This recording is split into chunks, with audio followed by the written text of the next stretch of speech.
Good evening, everybody. Welcome to the stream. Welcome to Sim Racing Bible. My name is Phil.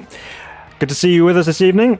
We are back in Live for Speed. We're going to be doing some more testing of some of the latest car mods to be released. It's been a couple of weeks since we've done it, and the modding community within Live for Speed have been so busy. We have plenty more cars to test and try out this evening. So just a nice, relaxed, easy stream this evening. Nothing too arduous. Just hopefully a bit of fun, just driving lots of different cars and other vehicles as well. So it should be some fun. So welcome along. Hope you enjoy it. We hopefully should have fixed the sound issue that we had last week, which Windows very kindly decided to change some settings, and now this should be back to being good, clear audio again. So fingers crossed for that.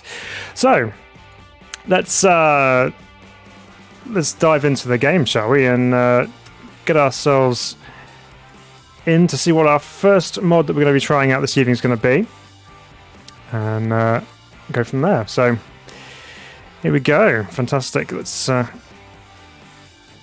myself in here as well. Perfect. Right, so as you can see, this is the thumbnail car for this evening, so we may as well start off here. So this is the Ray 400 Touring, also known in real world terms as being an Opel Manta or Opel Manta 400. So yeah, this should be a good one. It's a nice kind of touring car spec car rather than a rally car. So we're going to give this one a try first. Hi Frank, how are we doing? Yes, I'm doing well, thank you. Apart from my back, but that's okay. We're on the mend. Turbo's here. Hi Turbo. Good. I'm glad the audio is much better. Yeah, no, it was just a silly little window setting which changed my default back to default. So we've changed it and it's all working now, thankfully. It's good. Right, so the Manta essentially then. It's a nice looking model. It's got some nice body kit going on here. Got some flared arches, a bit of a big diffuser at the back as well. We're running slicks and various quite cool looking liveries as well. That's quite a nice Opel livery. We might run that one. A selection of different setups as well by the looks of things.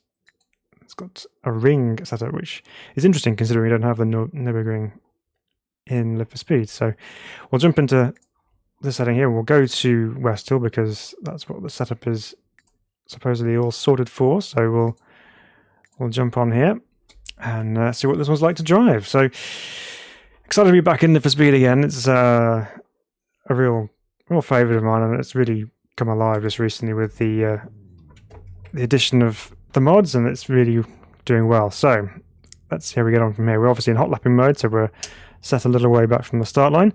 Quick look inside the interior.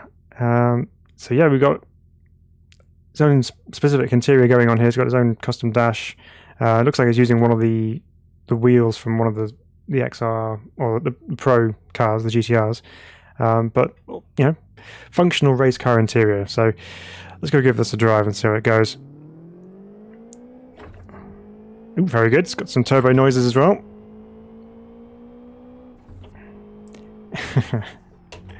Sounds pretty good. Right. Ooh, it's a little twitchy, but let's get ourselves into it. Plenty of grip from those big slicks on turning anyway. And then partway through the corner it starts to get a little bit enthusiastic as the power kicks in. Evening, Jorge. Hope you're doing okay. Thanks for joining us. Whoop. Bit of an overrun into the final corner there. Right, let's go for a full lap of West Hill here then. Certainly got some power in a straight line, this thing. It's really picking up some speed down the main straight. 6 gears as well. Down to 4th for turn 1. You can be quite precise through there, actually. Right.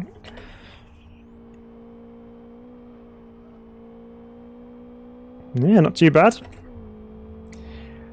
You have to be quite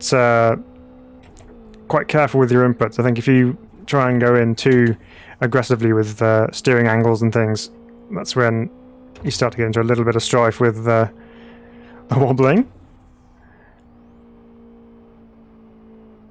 Not quite that quick through that corner, but we stayed on track anyway, so that's a nice bonus. Right, into the slow stuff. Much slower. Whee! So even though it is slightly twitchy, it's still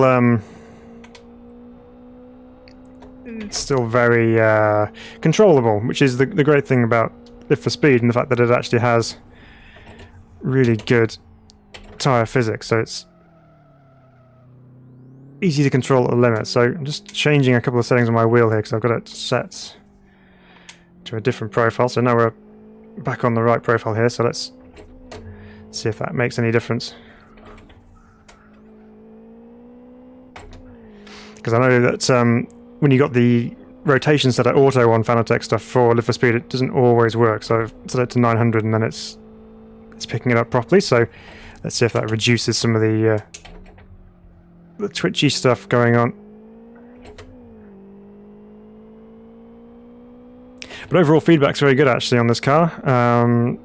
It's a nice weight to it. It's also quite detailed in what you can feel with going on underneath the tyres on the road. Okay, let's try again, this time with the right settings on. Yeah, it's a lot more compliant through there.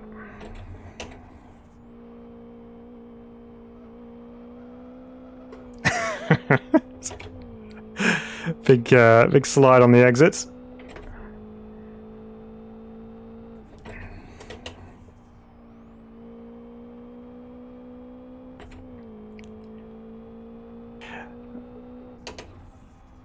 It's very good to drive actually. It's very nice. So Frank says, Phil, how is the actual FFB in this title? Yeah, well, we kind of touched on it just briefly before anyway, but I'll go into it a little bit more. Overall, it is very, very good. You know, considering its age, and I know I use that, it's not in a detrimental term at all, because it doesn't really matter to me that Live for Speed is many, many years old. But, you know, considering its age and the fact that I'm using far more modern force feedback machine. That's way too long, I was too talking.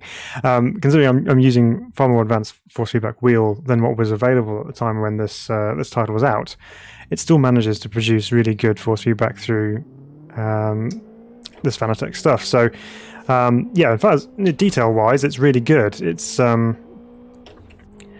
not, I guess it doesn't show its age,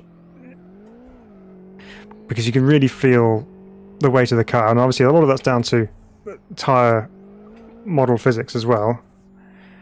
But you know, you can dial in an awful lot more feedback than what I've got it on as well. It's actually set quite low. That's because obviously the previous iteration of force feedback controllers used in Live for Speed were much lower power anyway, so you have to kind of turn the power down in Live for Speed so it doesn't rip your arms off. But it is very impressive, as is the car. That's actually really fun.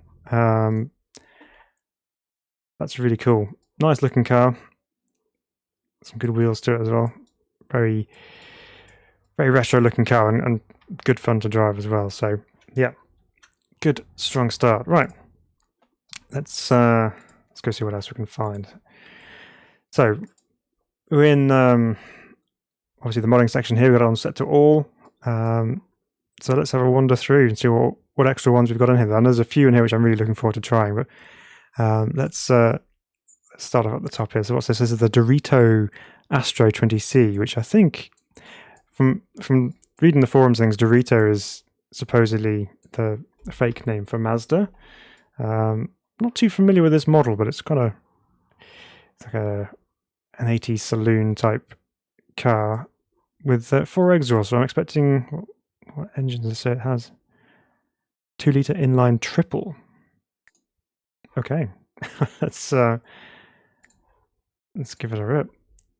Let's see what this thing is like. It's obviously just going to be a standard road car, so there might be a bit of wobble going on, but the interior looks nice. Look at that cream. There's that cream leather. Oh, and some wood trimming as well. Stunning. I do like the details on the radio you can probably just see there if I try and hold it reasonably steady, but it's got the Japanese writing on there. It's all very good. Right. Ah. You know why it's a triple? Because this sounds rather rotary to me. It's so cool. Right. Yeah. It's not got slicks on like the Manta, Phil. Don't treat it like a race car. Right, okay. Let's reset. Obviously, significant pace difference to the previous car.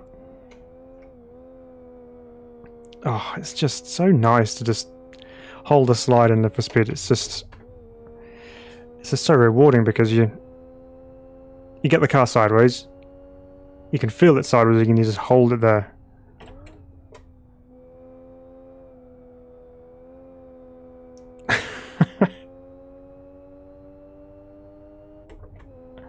I think we're probably not even taking this up to the absolute limit of its rev range either.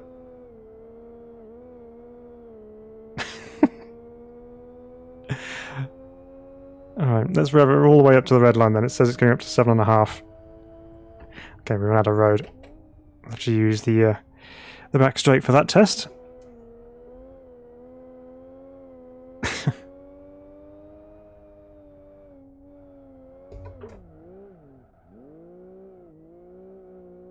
That's the perfect run onto the back straight for testing revs.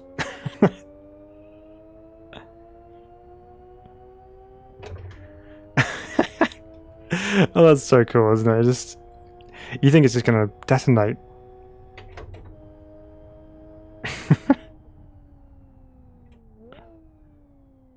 Love the echoes as well as we downshift into the left-hander.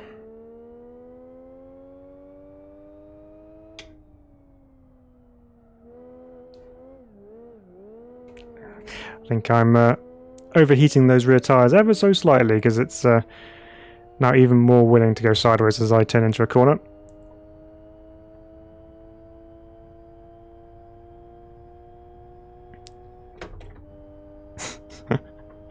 Rotaries are just funny things, aren't they? They just sound so unique.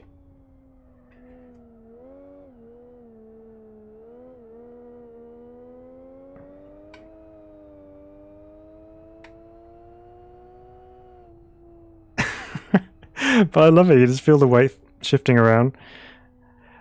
That's quite a fun little car just to throw about. Let's take it out on the open roads rather than on the racetrack.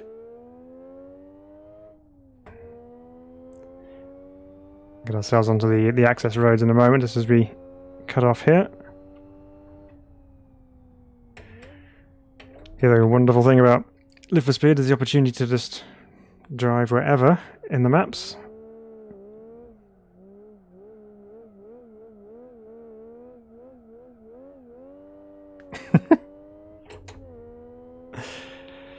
I know a lot of online lobbies at the moment are what they call cruise lobbies, where people just drive around and just generally just have an absolute laugh, and it's very easy to see why that's so popular, because you can just pick any one of these modded cars and just go for a drive and just enjoy throwing them around. Oop, that's the car park. Alright, okay, well that's a good one. That's the Dorito Astro. That's quite a cool little car, actually. You know, see how soft the suspension is when you drop her there. It's very good. Right, there's the Shanker again, which I think Tim's done a bit of an update on, so that's up at the top. We've driven that before in the past. It's very, very good. Right, so not quite the right colour. Is there a better one?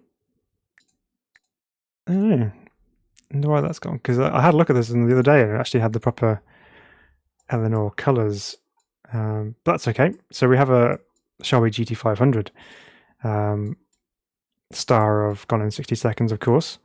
This is where probably the peak of Shelby intervention into the world of Mustangs back in the 60s.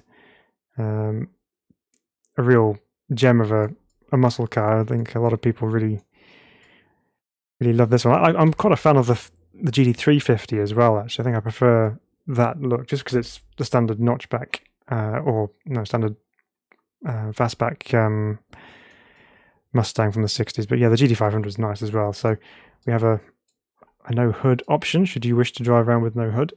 Light bar, presumably for the police version of the of the GT500, and then a police version without the hood. It's an interesting combo.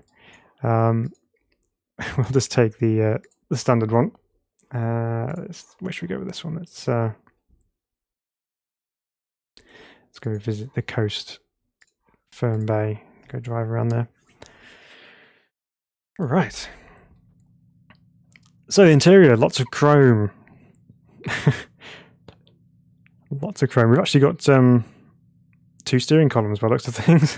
There's a second one over there, just so you can port your wheel across should you wish to.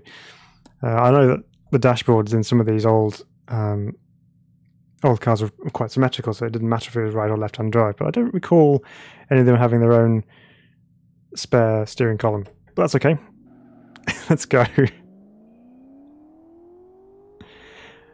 So from rotary power to good old-fashioned American V8.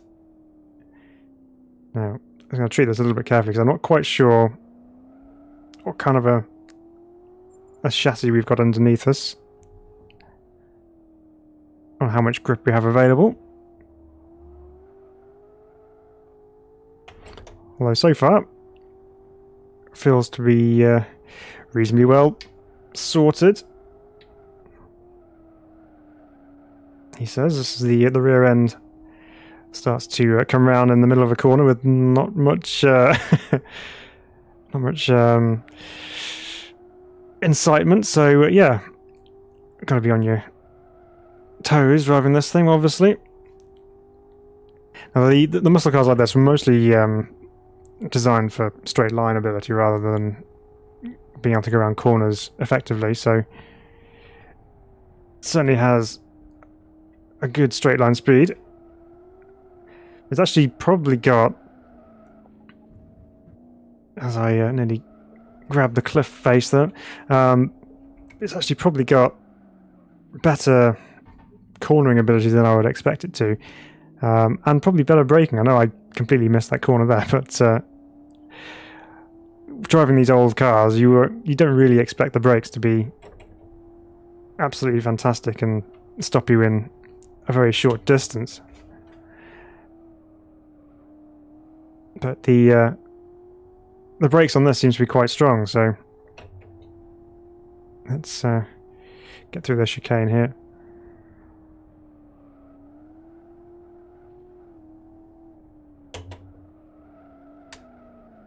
We're off.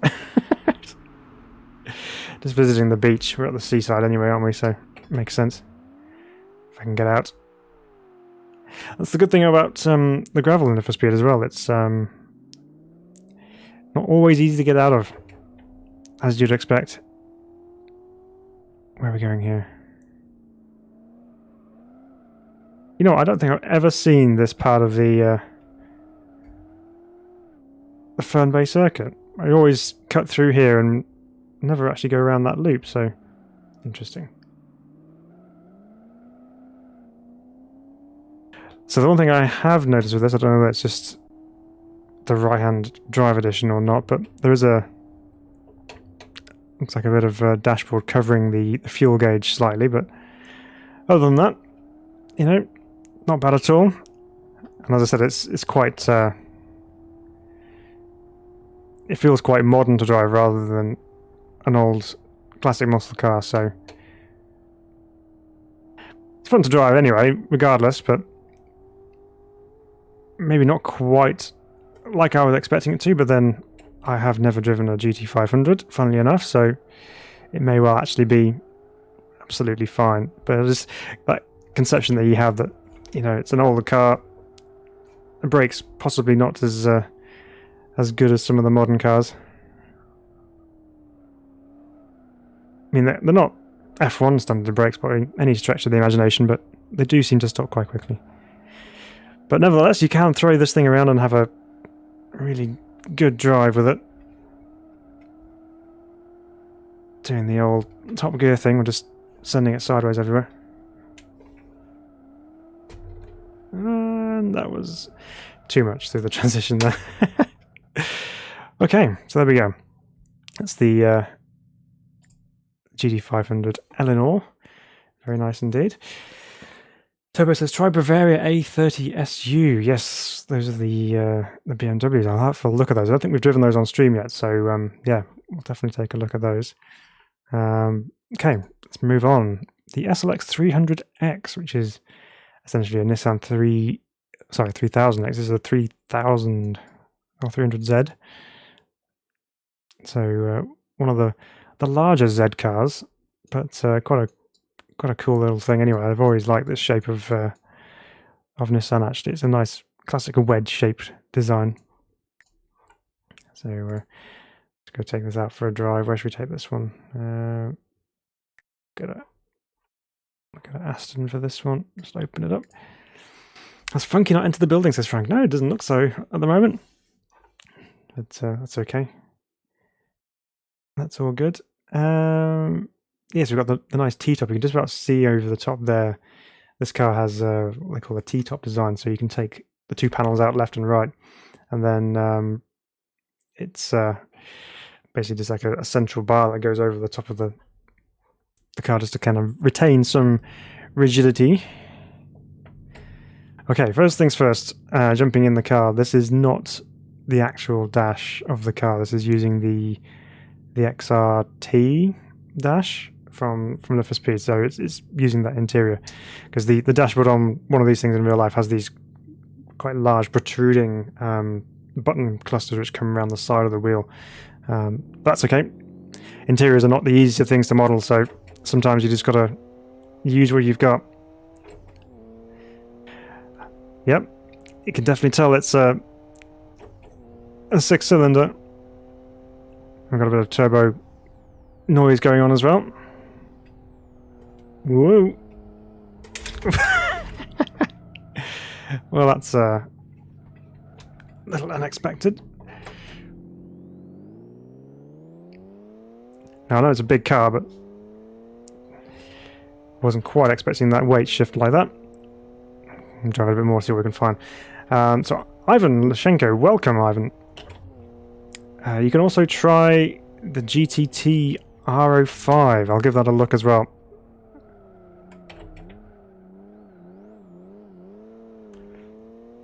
So Frank says, I liked the Nissan 2 car's personality back when cars had that stuff. Yeah. You know, when not every car looked like it came out from the same design studio.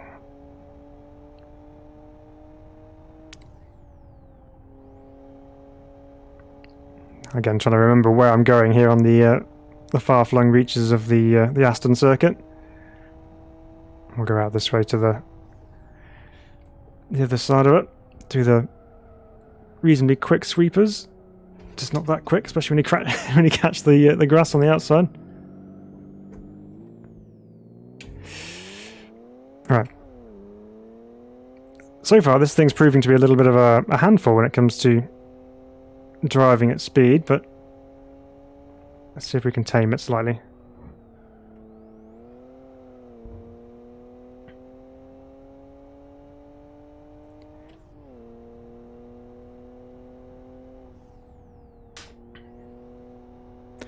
Again, this is a road car, so I'm not expecting it to be completely glued to the ground. That was my own fault for going too quickly into there. This is the hairpin as we double back.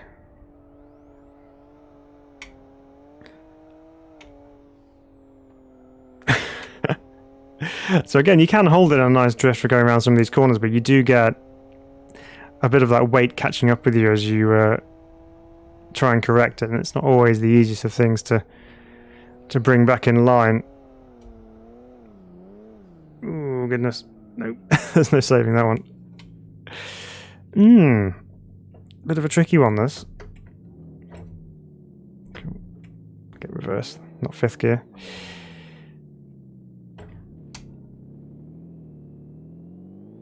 And again, trying to slide these things around with the Formula rims, not exactly the ideal situation, but yeah, we'll make it work.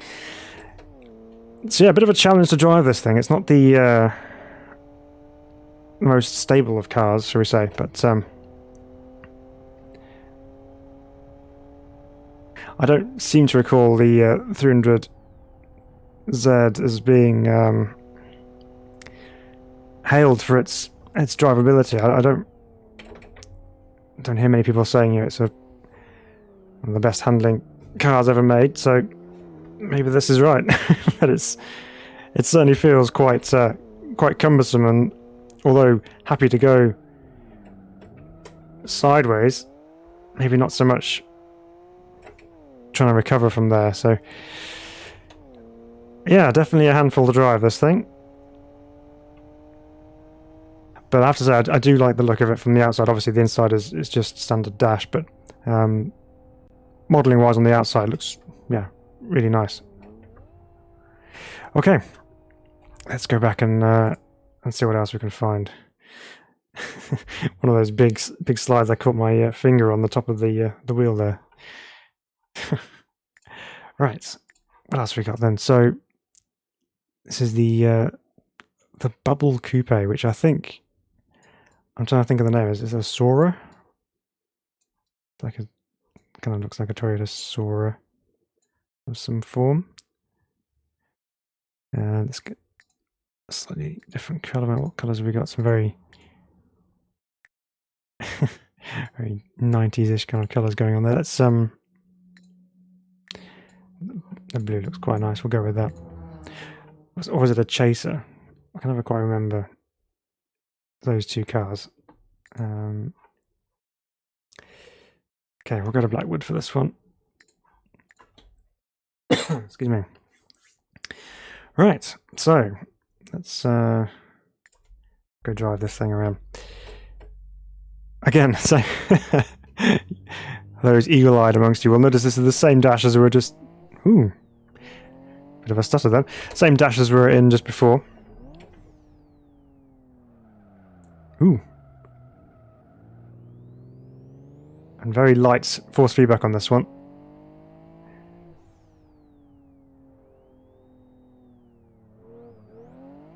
Yes, it's definitely got some force feedback. It's just an awful lot lighter than the Nissan that we were just in. Ooh. Hi, Matty. Welcome along. Welcome to the stream. Do you want to test an Aston Martin Vantage? Do I? Yeah, I'd love to. Yeah, by all means. I think last time we did this, someone just kind of used my username and then added me to the test thing. Yeah, happy to give it a go. If you want me to have a look at it. Yeah, I've not actually been down this dirt road on the side here. That's a bit of a... After the previous car, I've not actually driven this dirt road, so that's quite cool. Bit of a rally stage out the back here. It's not really suited to this particular car, obviously, but let's get back onto some tarmac and then we can give it a fair old drive. Get some nice space to play around with here.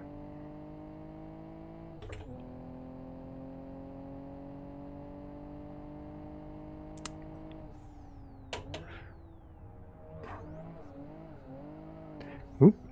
Whereas the other one was hard to recover from a slide, this one is all too happy to come back in line, even though it will give you a big slap the other way just to keep that slide going.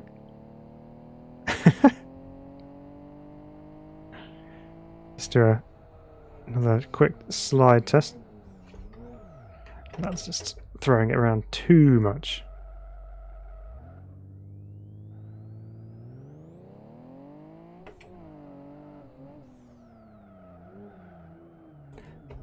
Ooh, okay. So this one's got very, very quick steering, so you can actually recover those slides very quickly, but you actually end up having too much lock on. Let's try and drift around a bit. Yeah, it's a little bit better. The car goes well. It's pretty quick.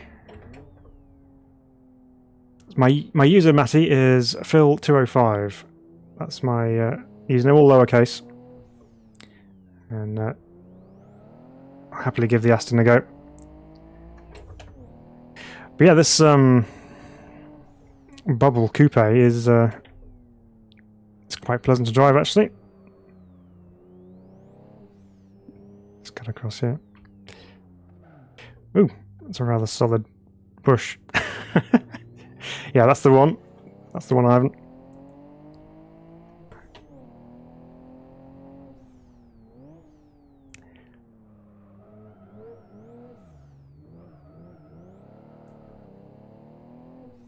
Okay, that's pretty good. Like that one. That's very, very nice indeed. And it's quite nicely modelled too. So good stuff. Right. Let's go into test here. No, it's not under there, is it? So yeah, so let me just do I need to reload live for speed to get that to show up, or does that just show anywhere? I'm not quite sure on this one. Let's give this a refresh on here.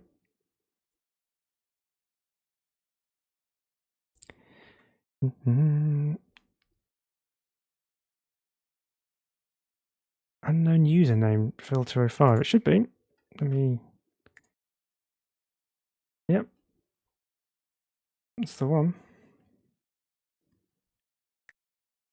Have another look.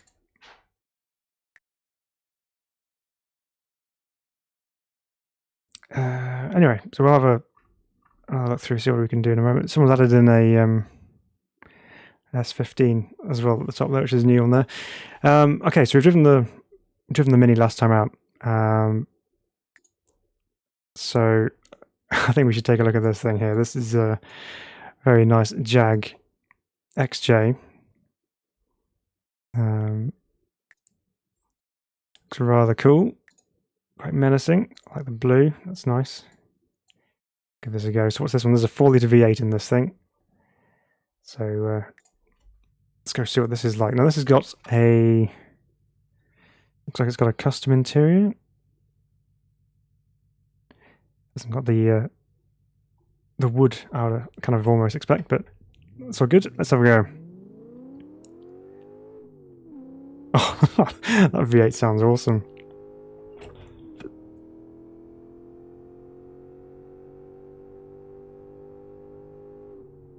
That's really cool. Right, what does it handle like? It's a heavy thing, but search it as AMV safety car. Okay, I'll check that out. Thanks, Matty. Oh, is this the RB4 interior, is it? Ah, yes. Okay. It's custom for the fact there's no Jag. we'll go with that. Yeah, okay. RB4 interior. This thing's hauling as we get down the main straight here, Blackwood.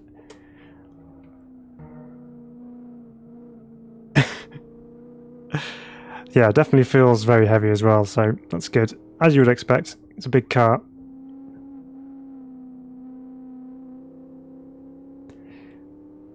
But again, it's quite happy to get the tail out.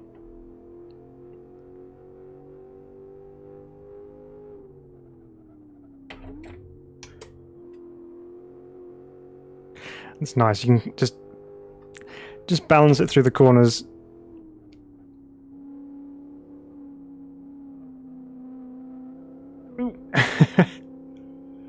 What happens when you take a Jag off-road? I think we're going to have to find out.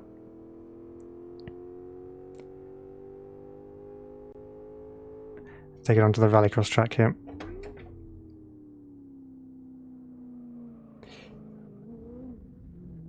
Should be quite capable of soaking up all the bumps with its soft suspension. It's not its natural habitat, let's say that.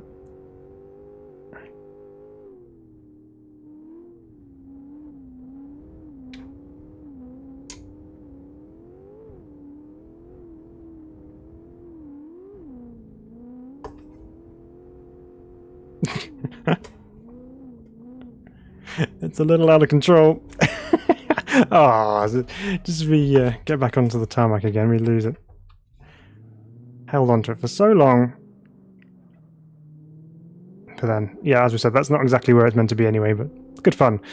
So you can rally a Jag if you want to. One of the versatile things you can do with Live for Speed, you can take anything everywhere and just have fun with it. But this is actually really nice, it drives really well actually. Get on the brakes again. Sounds awesome. Love the V8 sounds.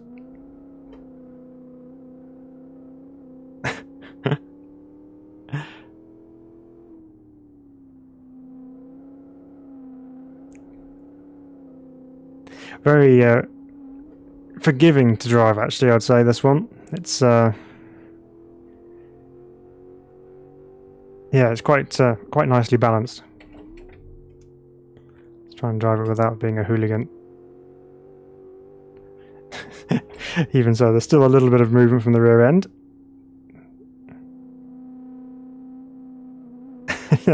You're never going to get away from it. It's got lots of power and rear-wheel drive, so... Right, that's very cool. I like that one a lot. It's very nice. It looks good too. All right, let's search for it then. Let's go for AMV.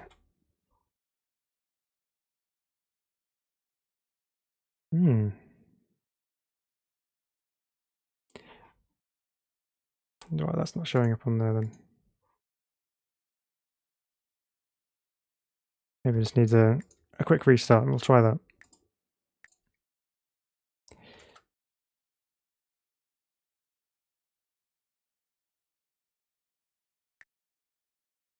Okay, we're back in again, hopefully, so you guys can see this. Let's go to the garage.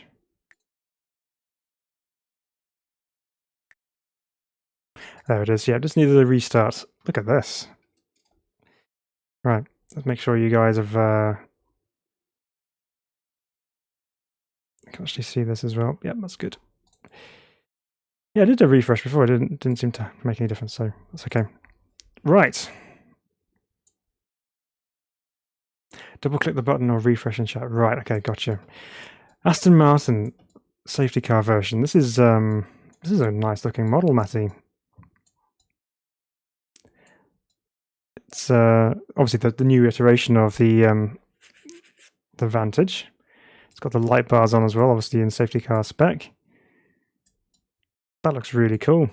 It's got a road and an unnamed setup. Don't know if I dare try the unnamed or what other colours you got on here. Got an orange, got the grey, red, blue, black with fluoro. Oh yeah, now we're talking. Let's go with that. Unnamed is the good set. Okay. Yeah, it's got some proper tyres on it as well, so hit hazards and look the plate.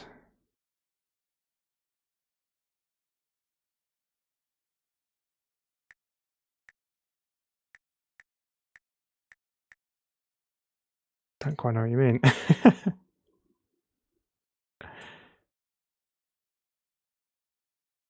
Can't see the skins on it other than the colours. Hit hazards and look the plate. I'm sorry, I must be really, really thick. Configuration safety car. That's the... There was a skin. Okay, well, let's give it a drive. Let's go check this out. Ooh. Right, okay. Interior looks nice. What else we got? Oh, we got some safety car specific screens. We got our safety car co-driver there. status deployed, all the details. We've got the Kyoto ring on there as well. On the wrong circuit, but that's okay. Awesome, right. Let's go drive.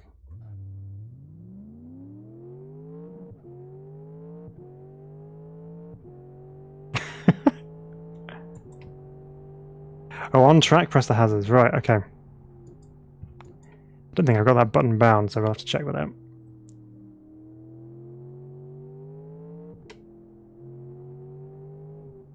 Wow. That sounds absolutely fantastic. Press 9. Ah, yep, hazards are on. Oh, look at that. Everything flashes. You've got the light bar, the lights itself, and then the number plate. Oh, I see what you mean. Oops, let's go back to the exterior mode. Obviously no plate on the front as well, but... That's really cool. Good details.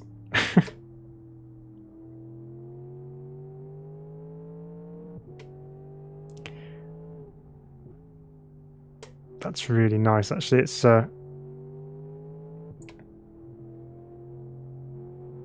nicely balanced too. Hazards are auto-binded. Okay. Yeah, that's the standard key for it.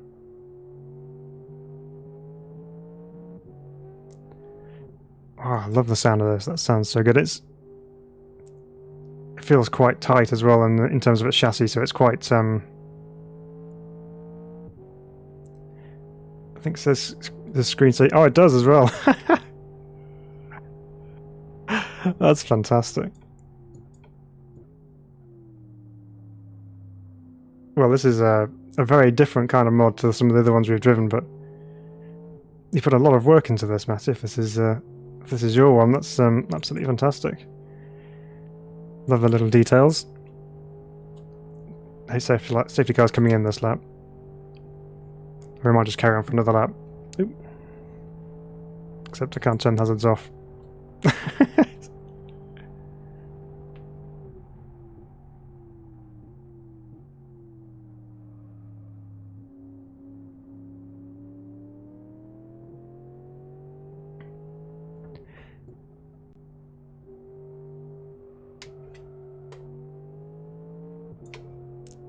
Try and harness my inner burnt Maylander.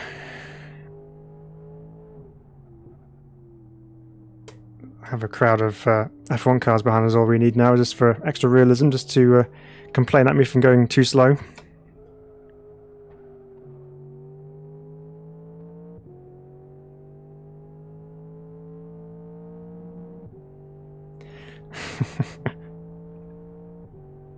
Got 7 gears as well by the looks of things. Yep.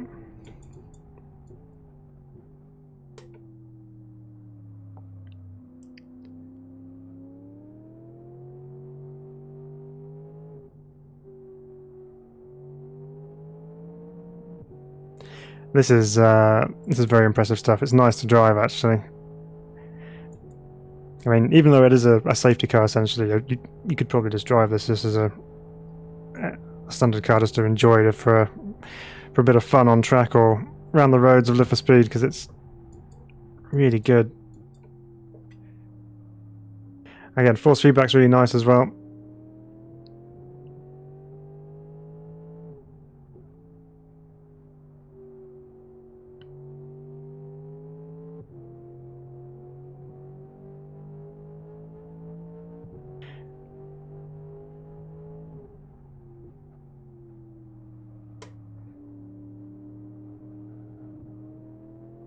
Bit of traction control kicking in there, maybe. That might have just been the curb. That was a curb. Next model will be a Vantage GT4. Yeah, I was going to say it might be... I don't want to say easy, because it's never easy doing mods, but that might be the next logical step to turn this into an actual race car as well as the safety car version. But that's pretty cool. Oh, so there's a street spec on the setup, so you can remove the safety car things. Let's go have a look. So the road one. So is that just the stuff inside, is it?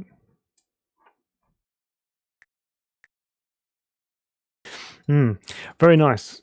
Good job, Matty. Make a new setup, then on, change. Oh, okay, right. So,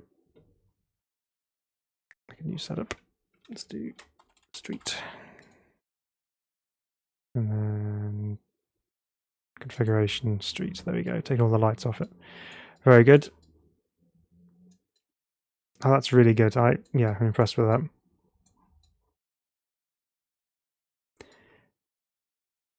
It looks, looks proper as well. It's a really, really impressive job. Well done. Good stuff. Right. Well, thank you for sharing that with me. I really appreciate that. That's fabulous. So you, I didn't quite catch. I think I saw something about public release, but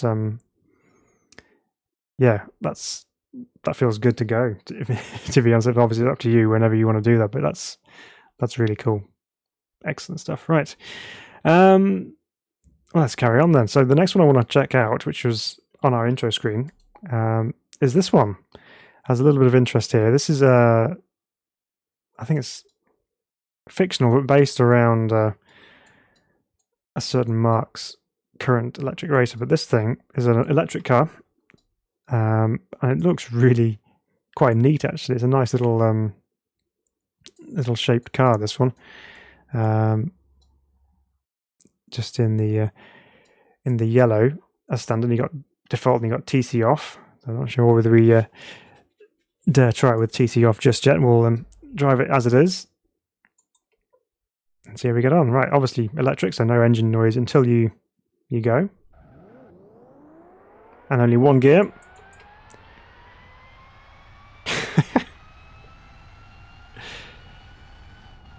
As with most electric cars, a huge amount of acceleration. Whoop.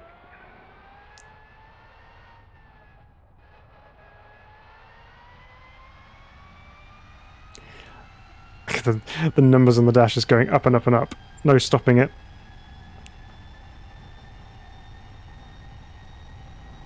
It's time to slow down on acceleration now. 180 we're going to hit by the end. Yep. Have to get on the brakes. Managed to get it stopped from 180 mile an hour into the corner at the end of the straight there, so it's quick. Oop, bit of a wobble.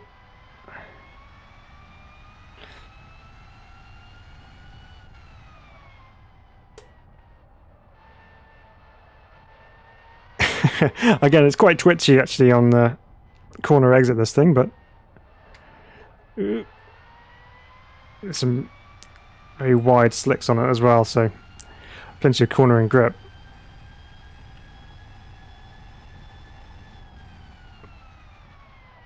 This is like one great big electric version of a kart because it's just direct drive. It's in one gear and that's it. You don't have to change down when you're braking into corners or anything. It's just, I've got my hand on the paddle. I don't need it because it's I can't change gear anyway, but that's how it is with electric cars. You just point and squirt. You just accelerate and brake and turn, and that's it.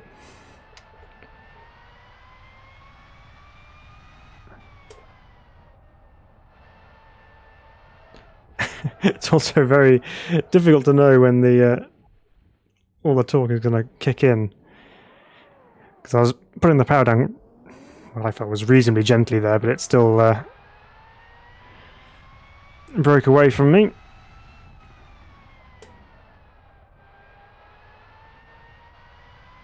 Again, quite good feedback on this one as well. It's quite heavy in the steering department, but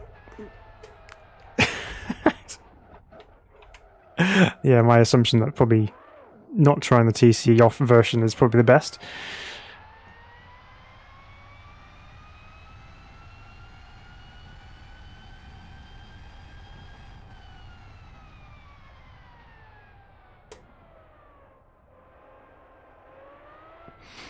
This is quite a cool little car, so obviously I appreciate that electric cars is not going to be for everybody. It's great that we can simulate that in Live for Speed though, and that you can have that option where you can have a electric motor rather than just a combustion engine.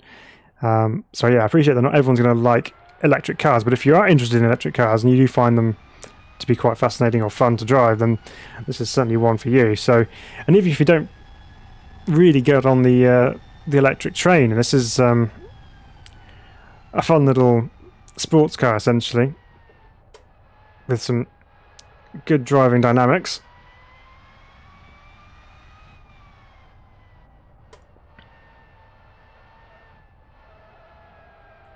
He's got to have some quick reactions for when things do start to go sideways.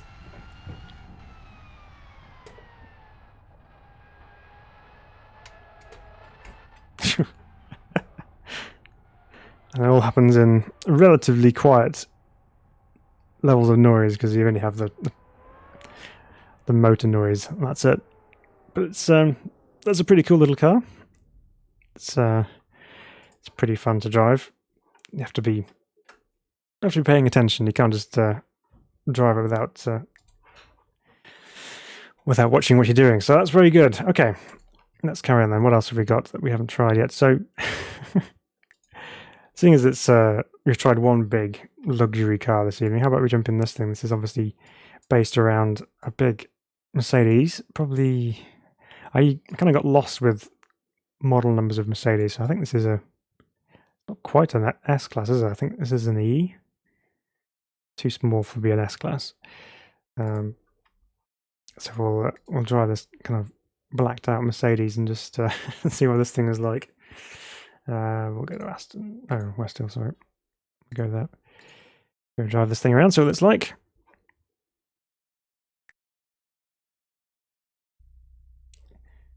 Okay, so. Oh, okay. So no H pattern in this then. We're on the paddles.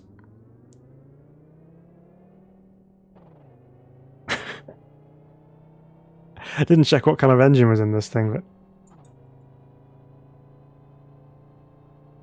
it's certainly a lot slower than the electric racer.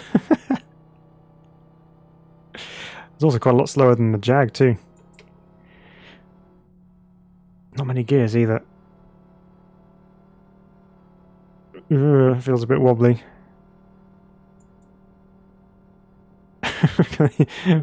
What? So you maxed out at near enough 80 mile an hour.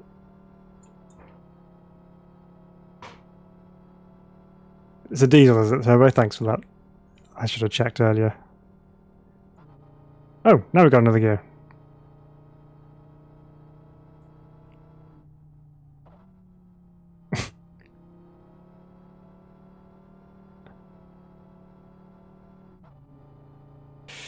Yeah, it's just not flat shift. That's what the issue is there.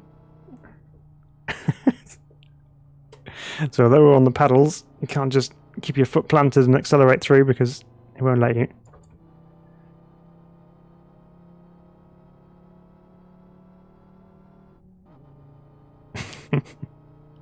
It's got quite an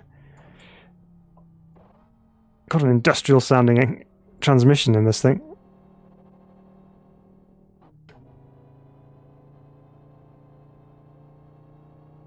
The revs sounds actually seems to be a little bit out as well. I don't know.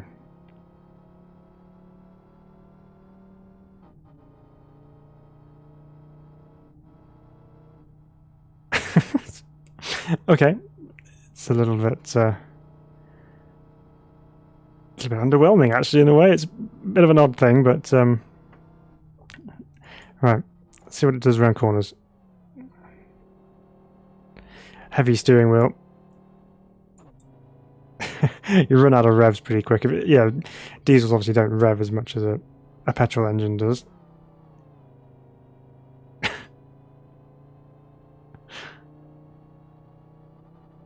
Definitely one for cruising around in rather than giving a good thrash around a racetrack, I would say.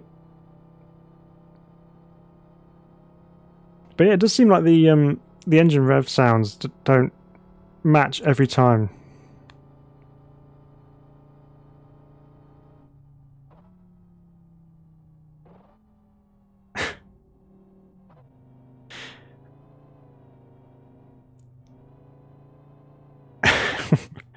Okay, that's a bit of a weird driving experience, that one.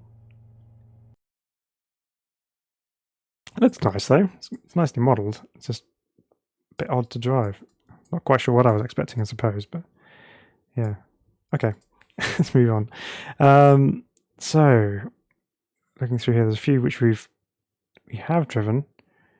There's one in particular which I haven't driven on stream yet, which I kind of fancy doing.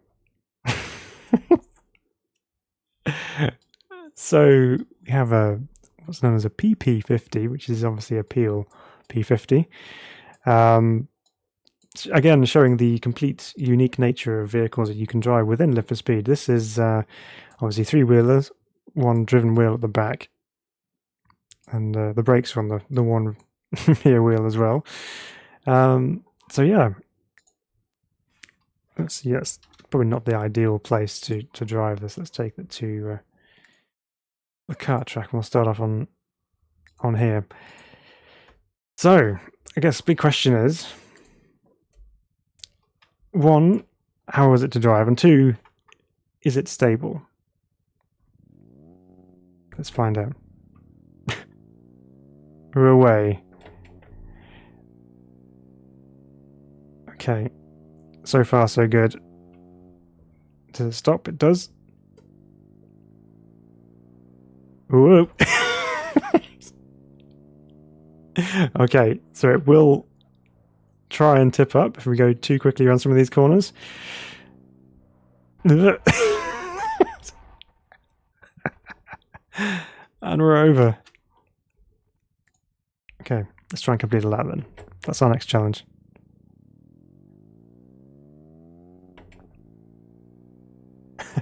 Hi Martin, welcome along. You join us mid-test of the most unusual car that we've driven on stream this evening. Right, come on Phil, can't be that hard. It's only a three-wheeler. Let's at least complete one lap of the karting circuit here, even if we have to really crawl around some of these corners. But I don't want to do that. I want to I want to drive quickly. But this car is not exactly one for driving quickly. Okay, come up to the last corner then.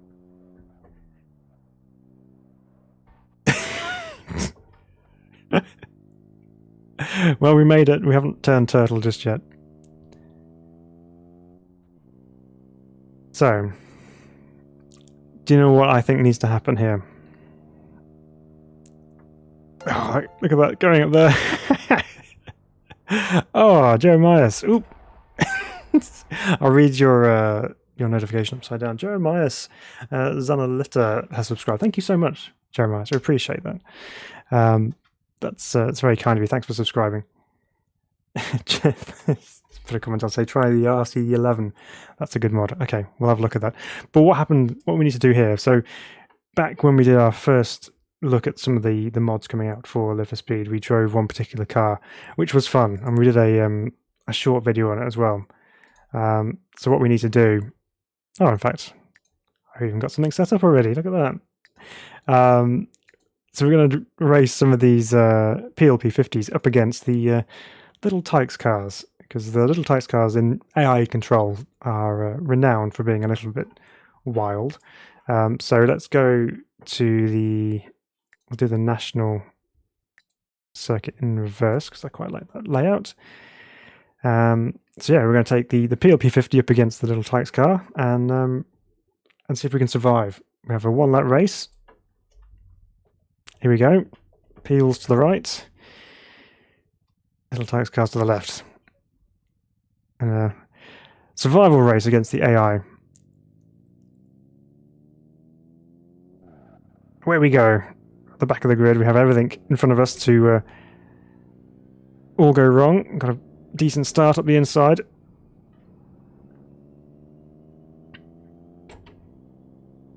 Okay, we're up to 7th. What's going to happen here? This is where we start getting into troublesome zones. The leader's gone. Avoid him. Oh, got the black one over as well. Oh, he saved it. Well done. Oh, Oh no, we didn't survive. We got nailed from behind. Not having that. It wasn't my fault. Let's go again. Okay, yeah, admittedly I put the brakes on, but the AI should have broke too. Right, take two. Can we survive?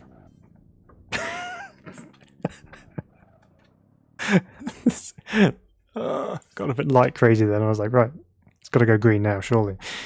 No. Be patient. Right. This time, wait for the green light. And we're away. There we go. A very aggressive start. Just let the clutch out immediately. AI are braking in front of us. We've lost one already.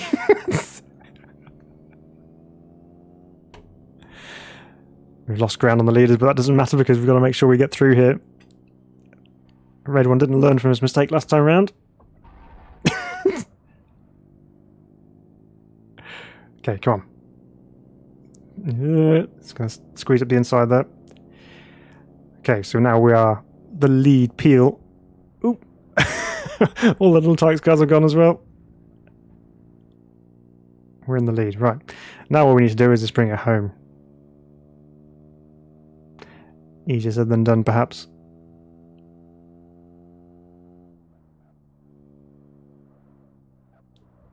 Nope. We're still going. Still going. We're on all three wheels. I can't say on all four wheels because that would be lying. Have we got anyone else following us at all? We're on our own for the moment.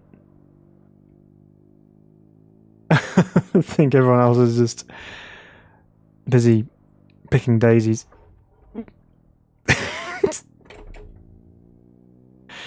Picking daisies through the side window.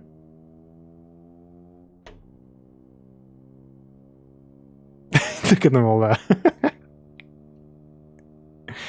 So it's fair to say the AI struggle with these two particular cars, but then we're not exactly a fine specimen of a driver either. There we go. We survived, and just for fun, roll it over. That's a fun little thing. I'm sure that'll be a laugh online as well, because you know you get a group of people trying to drive that around. It'll just be absolute carnage. So that's really fun. So obviously not meant to be a serious racing machine, but driving wise, it's quite a good challenge just trying to keep the wheels on the ground really. But when you feel it going up, it does go a little bit light, and you're just trying to hold it there. Sometimes you can actually hold it in a nice little two-wheeled moment, but yeah, sometimes it just gets too far and you've got to slam the brakes on and try and get it back again. So, but that's really fun. If you haven't given that a go, it's worth trying that out, even if it's just for setting yourself a little challenge to survive a lap or two. Right, so someone mentioned earlier on, was it? So the RC11 and there was the BMWs as well, or the Bavarias, should I say.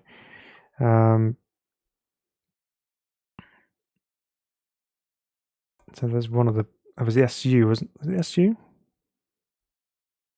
Because there's quite a few versions of it. So the E30 shape, there's quite a few versions. We have the Cabrio one, which looks really nice. There's the SU, and I'm sure there's others as well. The thing is, they all get mixed in together when you get updates added to some of them. That's the standard A30.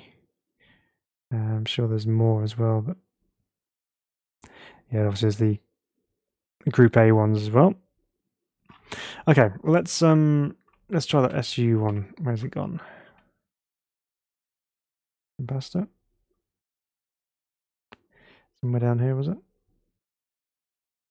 I've lost it myself now.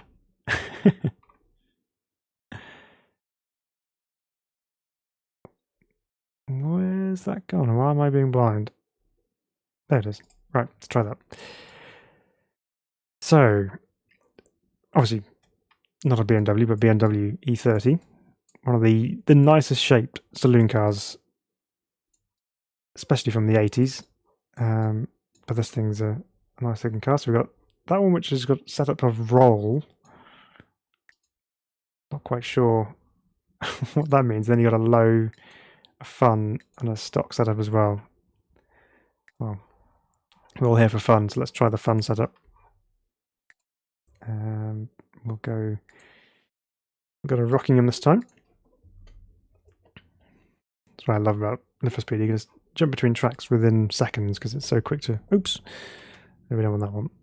That's my rally stage, which is loaded into, so we'll clear that layout. Let's go again. Right.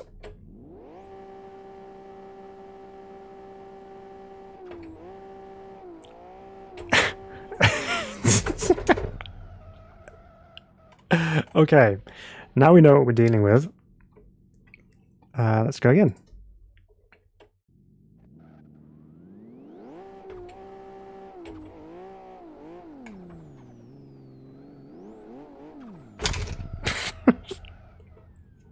Okay, this thing's mad.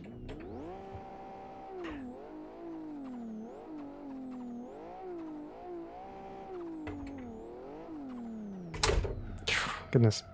It's got much stronger feedback than the other ones.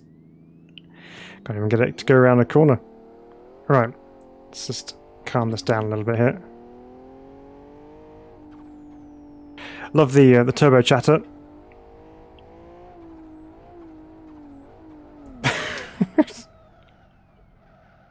I'm obviously not a good enough driver for this thing.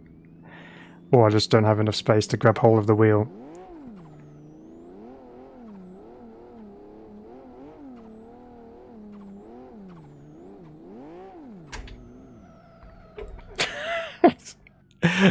There's no driving that. Not with me at the moment. So let's just go with the stock setup and just see if we can deal with that. Yeah, because that's much more manageable.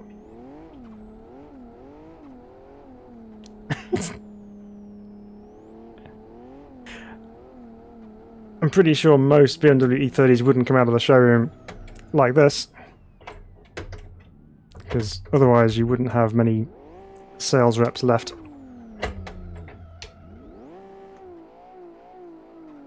They'd all have found the local trees somewhere.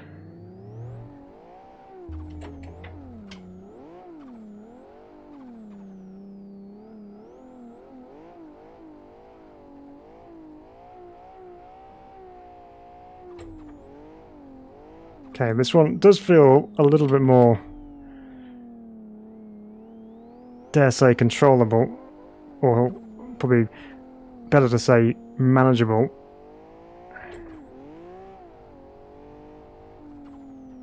Still a bit of a brute though.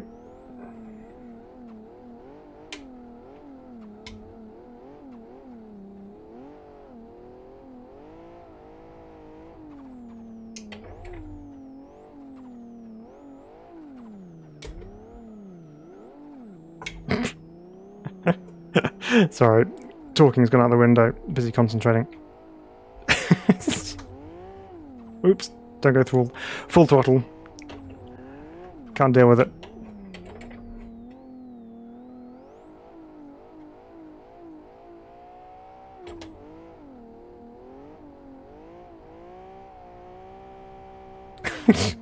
It is literally just wheel spin everywhere, no matter what gear you're in, no matter what speed you're doing. Well, that thing's insane. The casual driving position as well with the driver there is, yeah, obviously shows that my driving skills are not up to scratch. That thing's mad. But, strange way, rather fun.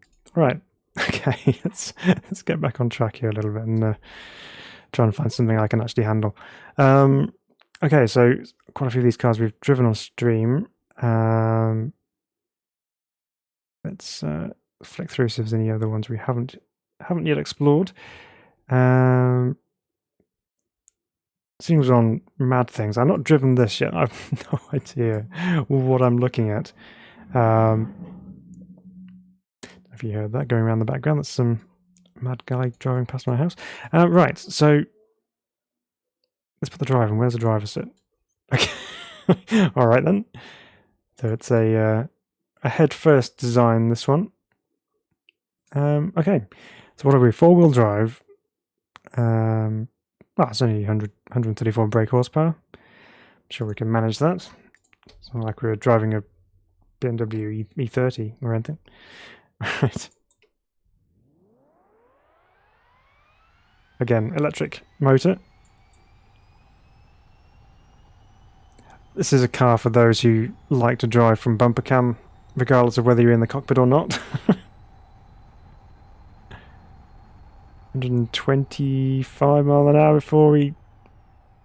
Well, I was going to say brake for that corner there, but there's no making that one.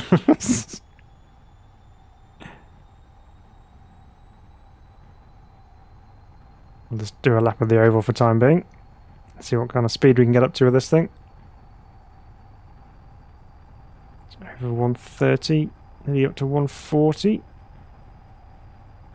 We've got some understeer going on.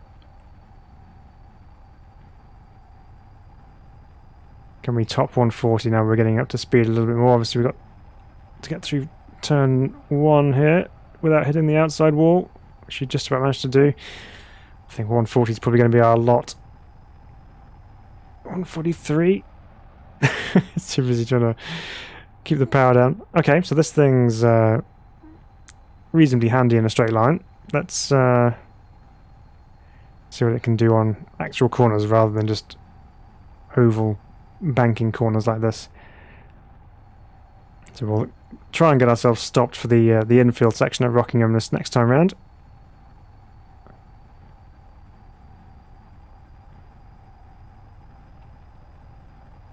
So I'm not quite sure, given where we were trying to brake last time and it didn't really stop, I might have to probably brake about now. Okay, just about got it down.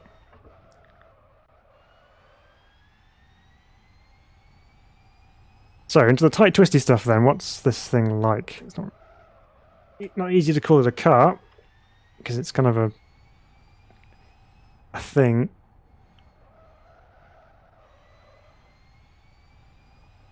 Fair bit of understeer going on.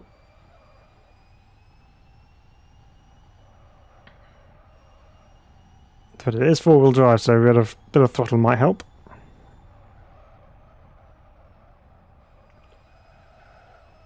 Ooh, got a bit of oversteer that time.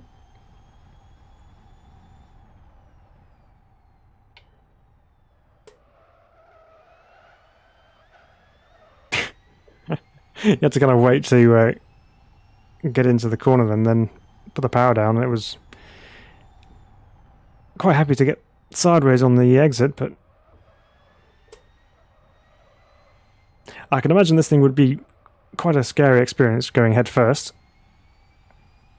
It'd be like high-speed luge,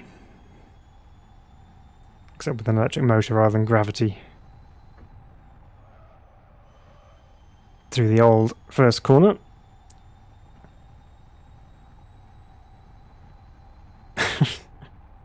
Okay, so again, for people who like electric cars, might be one for you. It's all right. I mean, probably not something I would naturally gravitate towards instantly, but yeah, kind of fun. There's a rallycross setup as well, which is basically just different tires. Okay, very very interesting. Okay, what else have we got? Look at these two here. We got the old rivalry, the rally rivalry with the Evo and the Impreza. We have to give these a back-to-back test, I reckon. So this is an Evo 5 or 6, I believe. Probably I don't know. Might be a 5. Looking at it, quite yeah, you can obviously tell what it is. It's quite a basic model, but no, it looks effective. So we've got a road, track, and a rally version of this car. So I reckon we do a proper rally test of these then. So we'll take the rally spec, and we'll go to the right circuit here. We'll go to Blackwood, and we'll go and use the exterior road that we found just before as a good rally test to see how this thing goes. Hey Manjula, welcome along. Good to have you with us. And again, we're using standard live for speed interiors on this one. Frank says, for people who like electric cars, silence ensues. Yeah, it's probably a bit of a minority at the moment, but oops. Sorry, my Evo is too quick for the pit lane.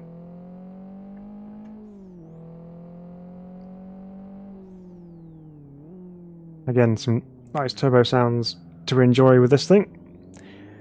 Right, we'll do a proper rally launch as we go into this stage here. Get ourselves lined up. Right, let's blast off with four-wheel drive into here. Ready? 3, 2, 1.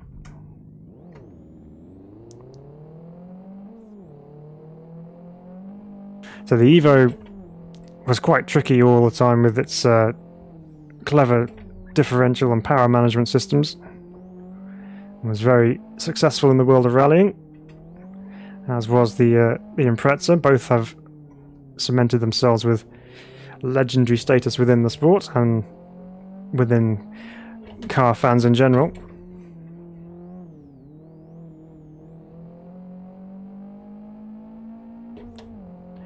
But that handled that very nicely indeed.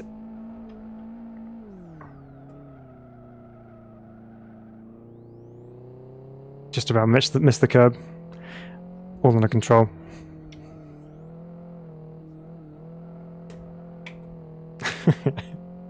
Let's have a bit of a flick around these cargo containers. Or a flick into these cargo containers. Well, this is actually quite fun to drive, actually.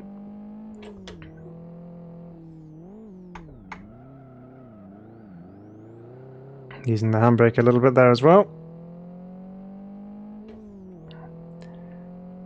But yeah, I mean the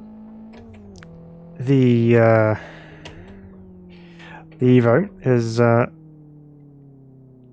is quite a nice car. It's always one of those things between the Evo and the Impreza. You kind of have to be on one side or the other, really. Otherwise, you let yourself into all sorts of abuse.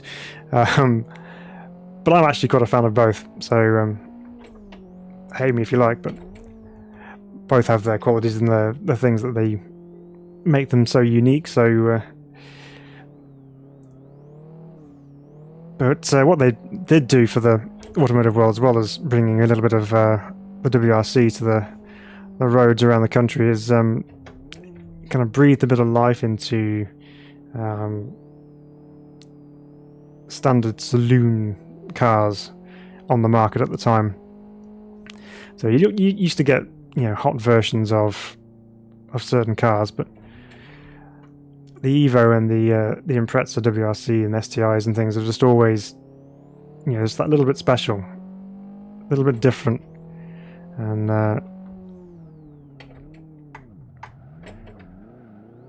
they really created their own car culture, I would say.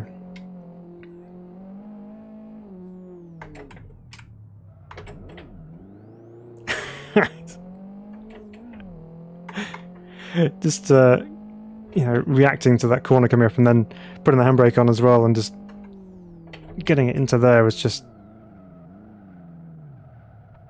oh, nearly made it. It was just so satisfying because you just, you know, just throwing it around, it's just so enjoyable to do.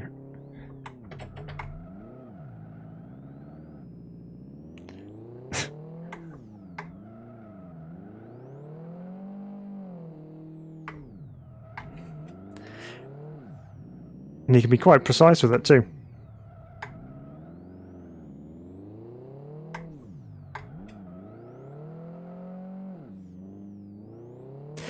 Yeah, that's fun.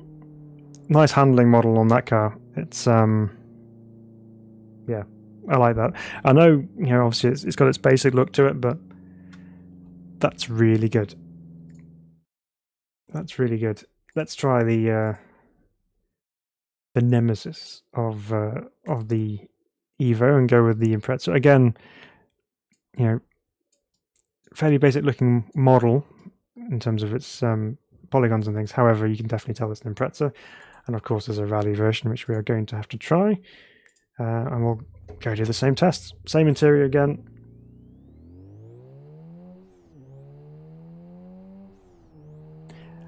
And obviously the Impreza had its own very distinctive sound. Quite hard to replicate in game sometime, I'd imagine, but let's not get a speeding ticket this time we go through the pit lane. Okay, thank you very much. Right, let's go. Yeah, it had a really low burbly kind of a noise from the exhaust, so it was really unique, and you always know when a Subaru is going past. So, right, let's line ourselves up at the stage entry here. No entry it has on the sign, but we'll ignore that for now.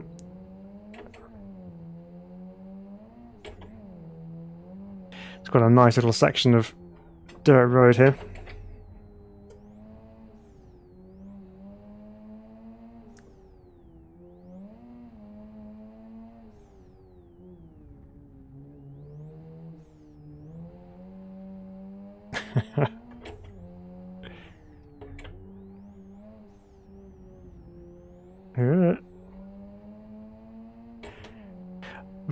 Very similar feeling driving this thing compared to the Evo.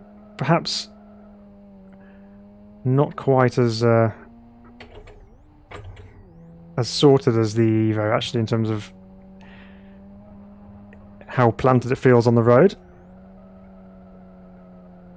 But that's not to say that it's not nice to drive. It has potentially a little bit more in the way of understeer.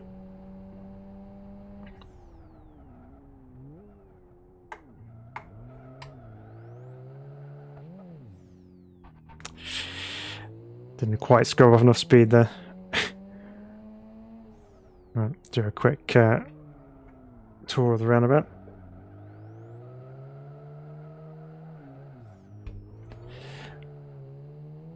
Four-wheel drive, always a difficult thing to do donuts with, really, because you have that tendency to go towards understeer rather than oversteer. So you have usually these massive power slides when you drive a four-wheel drive car. Let's do the garage test with this thing, see if we can achieve similar results. Got myself blocked out with the wall. Oops, it's third gear, not first.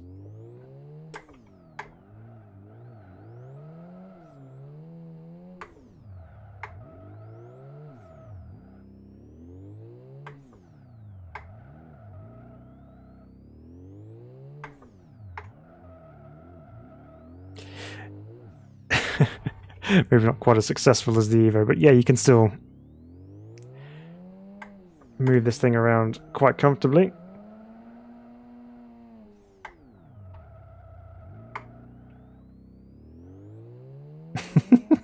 It's quite a fun little challenge, just trying to weave through the garages.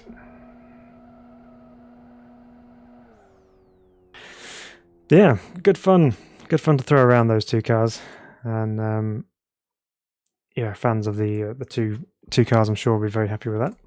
Okay, what else we got? Let's see what else we have.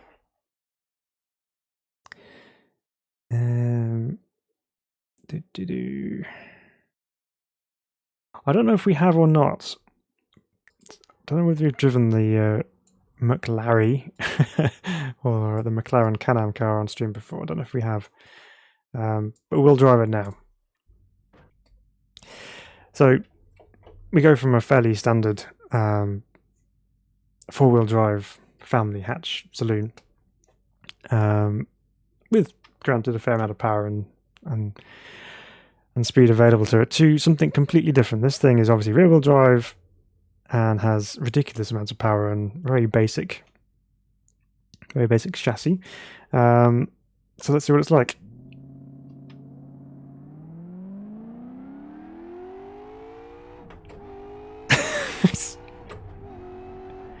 That's quick. Oh, sounds brutal too.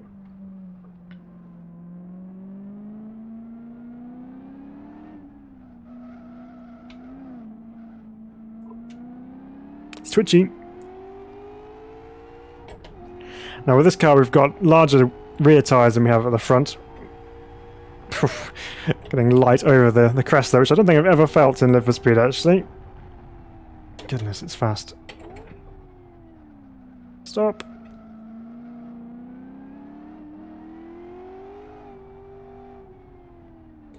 These things are absolute monsters in real life anyway. You have to have a fair amount of finesse to drive these things quickly. Something which, as you can probably tell, I don't really have at the moment. Let's try that again. We did damage that. I don't want to do it unfairly by driving a damaged car, so...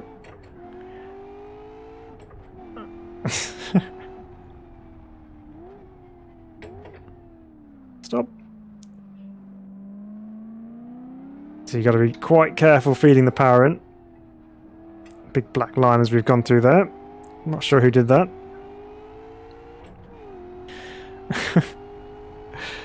But this thing really does move.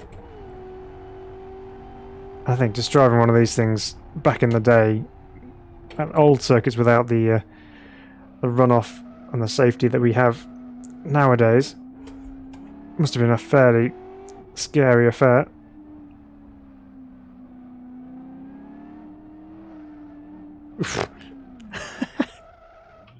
Once it gets a little twitch on, it's very very difficult to bring back.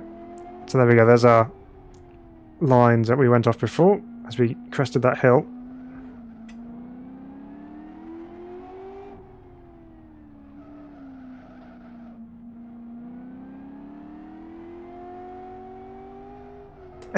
It's had to lift off as we got to the top of that crest there, because I just had visions of this thing swapping ends on me.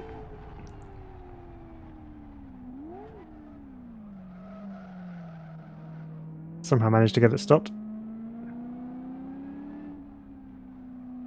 The power band definitely seems to be quite high in the rev range.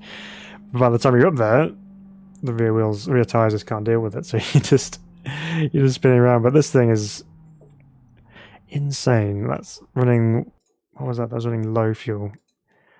The high fuel setting as well, so I don't know if that's a little bit more controllable. Obviously low fuel, you got low weight. Let's see what high fuel does. Obviously the braking distance is going to be affected as well if you're carrying extra fuel, because you've got more weight on board.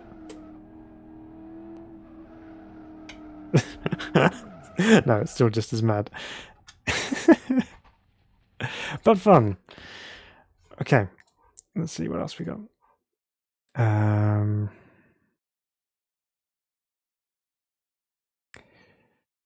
Yeah, it gets to the point where you've driven so many cars by yourself, you're not sure whether you've actually driven them on stream or not. So if you find one that I've not... We have a piano. We have a piano, everybody. Let's put the driver in. There he is. He's got his fingers bent as well. Oh, dear me. Right. We're obviously going to have to drive this. Looking through the lid almost makes you think you're looking through a roll cage, but we're really not.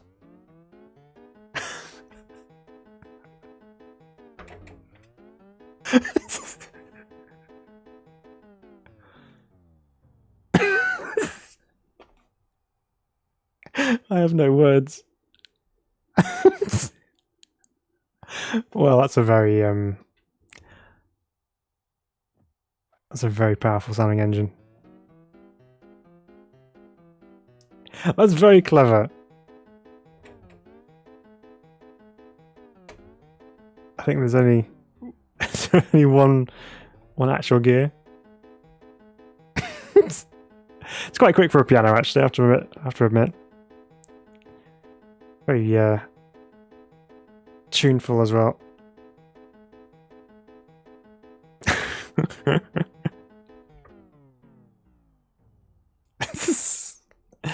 Oh my word! What on earth? Let's just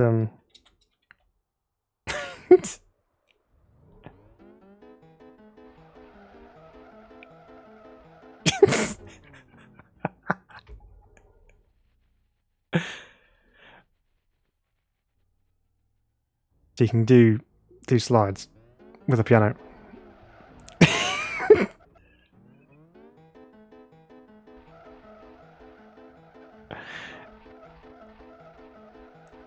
Piano donuts in D minor. It's relatively stable. I think it's partly down to the feet on the stool. Do a horn, says Tall One. Hang on. Let me just check what my horn button is. B. Well, let's use B.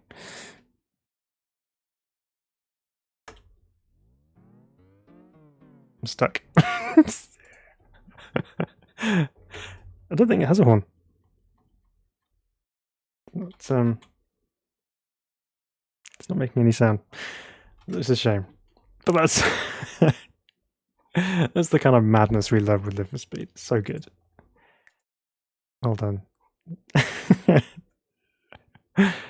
Very original thought, that one as well. It's very good. Okay. Let's find something else probably equally as ridiculous. So is there anything else up here that we've not tried yet? I'm gonna drive the Sausage 15. We'll have it in yellow. Hey Raymond. Nice piano donuts. Yeah. And now back to some form of normality with the aptly and beautifully named Sausage 15. And normality is resumed when it comes to my lack of driving skills. Just to go back to what Martin H was saying, actually I saw that before. He says, what's your favourite car on Raccoon? But he means Race Room. I see they have a free to try every car on track until the end of the month. Yes, they do. If you've not tried Race Room, give it a go. Favourite car on Race Room for me? It's a difficult one. I've got so many cars that I absolutely love on Race Room. I love all the Group 5 cars. They're all brilliant. I also love the Group 2 Sirocco. It's a favourite of mine. If you're more into your modern stuff, I would definitely recommend Tarmac. It's very good. No, I'd recommend the TCR cars. They do a really great job of simulating the front-wheel drive touring car series. That's really good stuff. The GT3s are not bad as well. What else are we going to try and remember what there is on there? Single-seater fans, I would probably recommend the Tartarus F4. It's quite a nice driving car. Oh, the NSU TTS is also brilliant. It's full of good cars, to be honest. But I'm a big fan of the historic stuff on there, and the TCRs are great too. Well, this thing has the straight line speed, but currently I'm having issues keeping on track. Maybe it's just me not focusing and concentrating. Sounds good though. Ivan says, have you tried GT-R05? The name's not familiar, but I will take a look and see if I have. If not, I shall get into that. Tim, hey Tim. It seems that I would send a test version of my RS200 mod, but don't know if you know how to install an improved mods.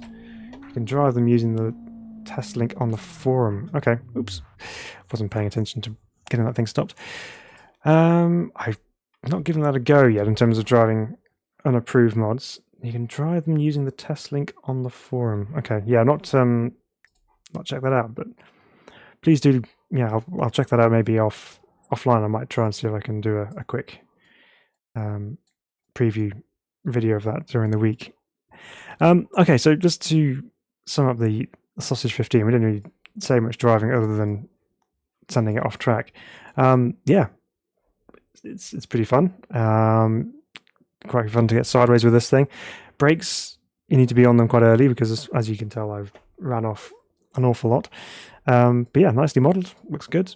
I'm sure with a bit more time, I could I could manage that a bit better. It is on drift setting. That's the only one it has. Okay, what else we got? So what was the one you said there? GT-R 05. Let's find that in here. You know what? I don't know if we have actually driven this one on stream, so we'll give that a go. It's obviously the Nissan GT-R, which looks very nice actually. Looks very nicely driven, nicely modelled, should I say. Getting my words out now. Let's change to a different track. Let's go to Aston again for this one. See what this thing's like. Ooh, interior is nice. Got all the gauges on the display there as well. Boost and accelerator pedal position. Very cool. Obviously that's not going to be functioning, but it's got reduced fuel amount. Was that on the previous one, Tour 1, or was that on this one?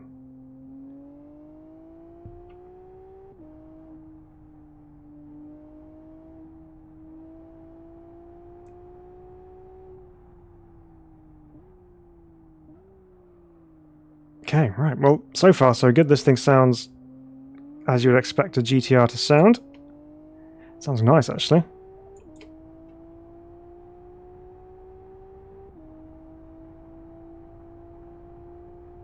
And it goes rather quickly too, as you would expect. Some nice weight to the steering wheel actually driving this. Let's get on the brakes nice and early for the right hander at the end of the straight here. Needed to be earlier than that though.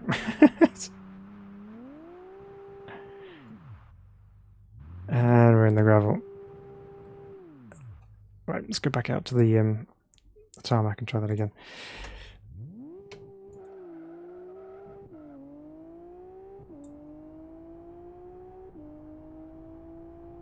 Yeah, sound-wise, it sounds really good. And through the fast chicane there.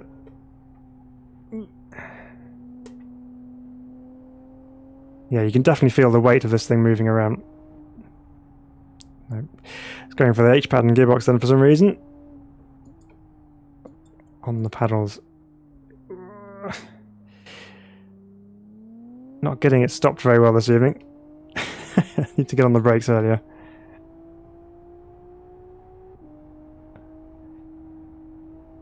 Bit of bouncing through the left-hander there.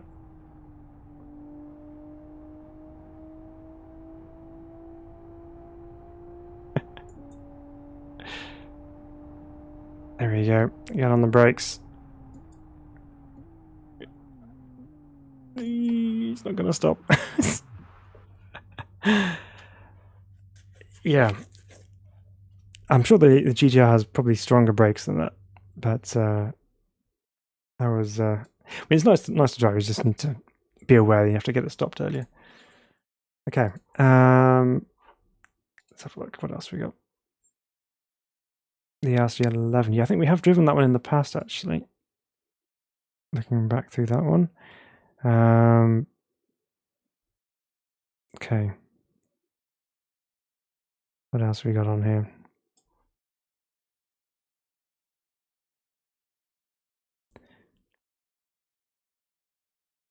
Shout out if you haven't seen any of these cars that I've driven.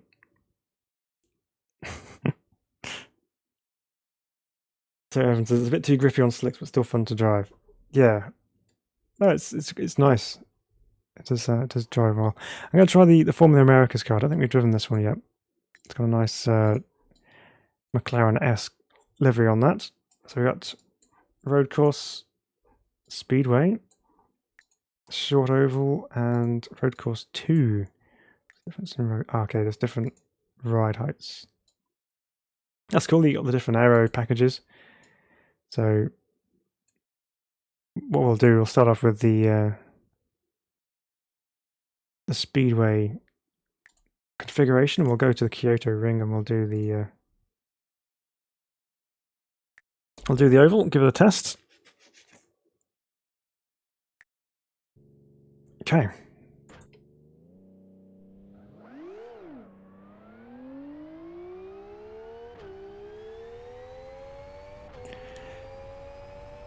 So in theory we should be able to go around here pretty quickly with minimal lifting, but let's see. Just feel our way in first rather than going flat out and ending up straight into the wall. Sat very low down, of course, in this car.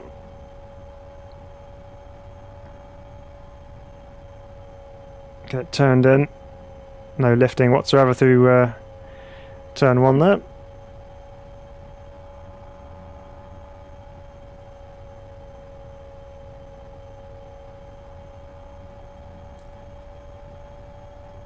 Yeah, it's quite well planted. But then the oval here at Kyoto Ring's quite well banked as well, so you have a little bit of assistance going around the corners. Maybe try Rockingham. I don't know whether it's any tighter than this one, but we'll try that as well.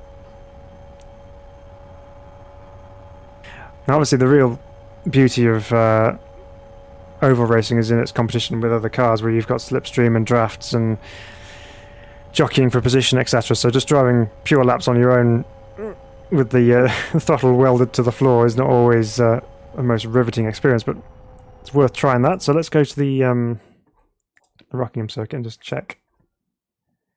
Make sure it works nicely there as well. I'm sure it will. Let's see if it's any different.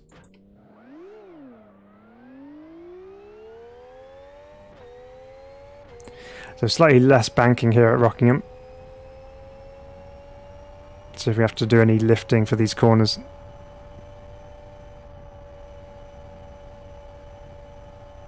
So obviously Champ Cars came to Rockingham a long time ago, way before this version of the car even existed. But sadly a bit of a short-lived thing. I think they only came to Rockingham maybe twice. That's Rockingham in the UK, not Rockingham in the States.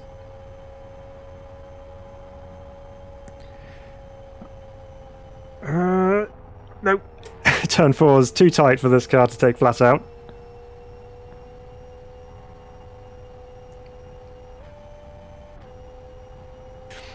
So everything else is comfortably taken flat. I think just going to have to just lift off the throttle just a breath just to get through turn 4. Yeah, but more than that.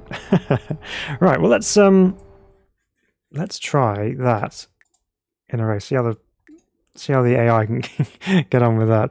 No, we're not going to put it up against the PLP50. I won't do that. Right, select that car again in Speedway spec. Except I've got to set the AI to use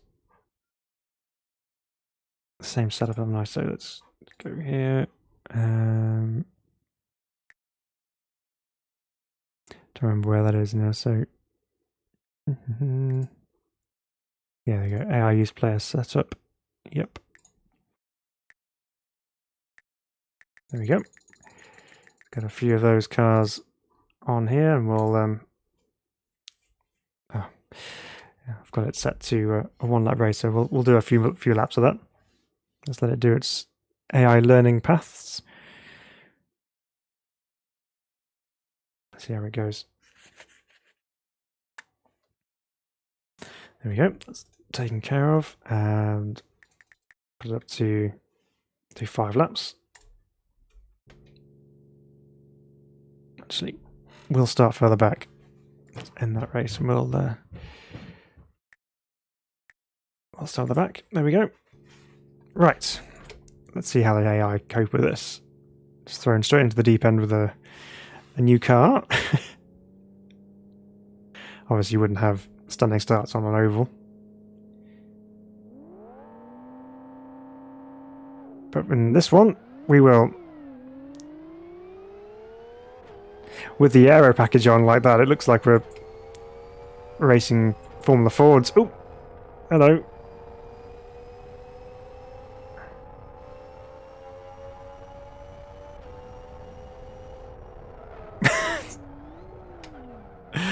Well, that lasted all of 2 corners.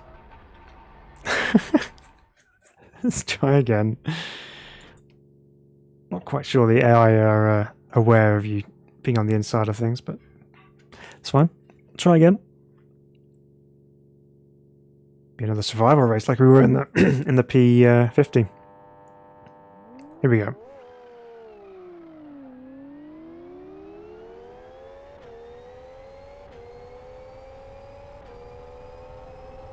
Oh, we've got a big wreck in front of us.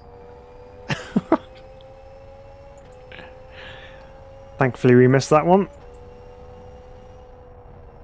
AI are lifting. It's probably quite wise.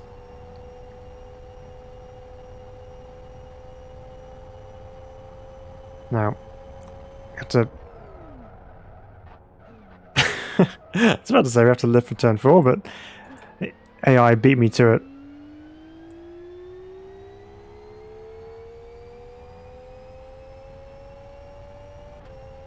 Yellow flag still at turn 1 because I'm not going to bother with cautions. I'm just going to leave a car on its side.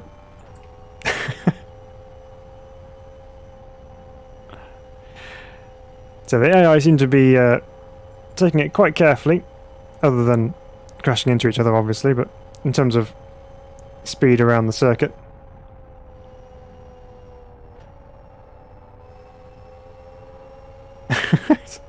Just happily driving around the outside. Got a yellow flag here, so I better not overtake anyone. There we go, now we can go. We're on the dangerous inside line. Ooh, sorry. Now we're broken. Or is this at a chain reaction off down the grid as well? Okay, well, let's have a look at our escapades here on the oval. Let's get a bit further on. Here we go. Right. Great reaction time off the lights there.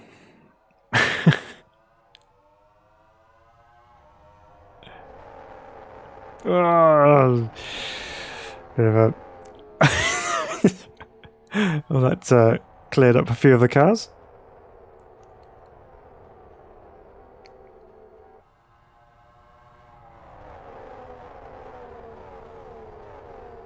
It sounds pretty good from the outside, actually. You get that nice kind of reverberation as they... Oh dear. I was moving caught out by someone slowing down a lot earlier than I was expecting them to. Hey Marty, welcome.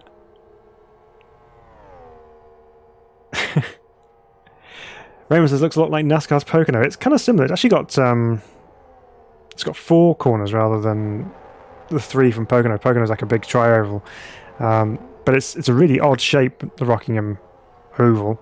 But yeah, that slight amount of banking, very very flat cornering.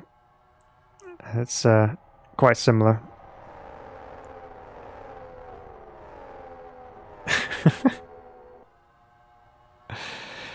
And this is where we're on the inside and get caught out by everyone. Oh dear. Well, that's quite a fun little car. So let's go back from there a moment. We'll go back into safe mode, as in no AI, and we'll put the road course on, and we'll see what it's like with some downforce, and we'll go to, I'll just put it on the free roam, and we'll use the interior of Rockingham. So Marty says going to test out some content on R3E later. Yeah, good stuff. Go try some stuff you haven't given a drive to yet. It's very good. I mean, they've put this period of free content availability up. I mean, usually it was over a weekend, but they've got it going until the 30th of May, so there's a good amount of time to test out race room content if you haven't yet done so. I mean, you have a really good go around with lots of different cars and give it a real test. I mean, obviously you can test every car on race room anyway, but you can't test the track, so good opportunity to drive some of the tracks you may not have experienced beforehand. And if you haven't driven some of the tracks, check out, we've got a video on the channel which is 5 hidden gems for race room in terms of tracks. And there's some tracks which you may not have heard of on race room, but are definitely worth checking out. Stop. Just a quick pirouette at the on the infield here. Just trying to retrain my brain from going flat out to realizing, yes, you do need to have brakes.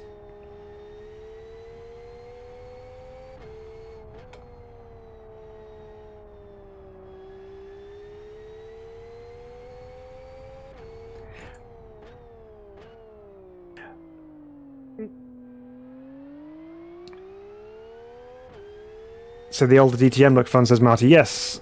So the 92 cars are good. Obviously, Group A touring cars are always fun. But yeah, the older 92s and even the 95 onwards, all the DTM cars are actually really nice as well. Now this Formula America's car actually doesn't seem to have the grip I would expect through the corners. It's well, there's a lot of understeer there, but obviously through the fast stuff you can carry quite a bit of speed, but in the slow speed corners it does feel very, I don't know, unstable, or just generally lacking in grip.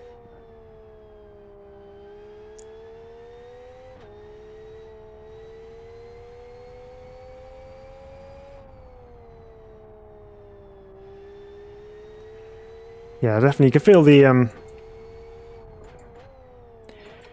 feel the aero through the quick stuff. Just slow speed corners. Front end feels quite vague, but that's okay.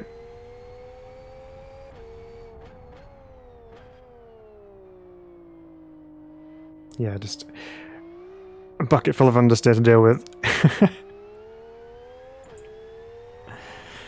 Okay, so there we go. That's the Formula America's 2019 edition. Okay, I reckon probably we'll jump in one more and see how we go. So, what should we try here?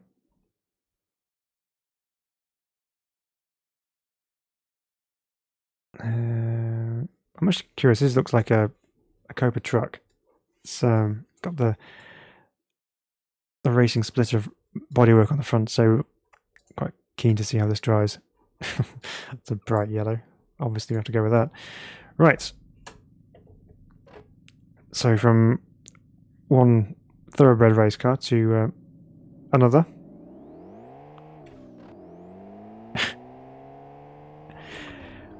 Now the trucks on the original Riser Studios one, so the Formula Truck games, are some of the most fun cars to drive. They're in Automobilista 2, and they're a little bit they have been a little bit unusual to drive,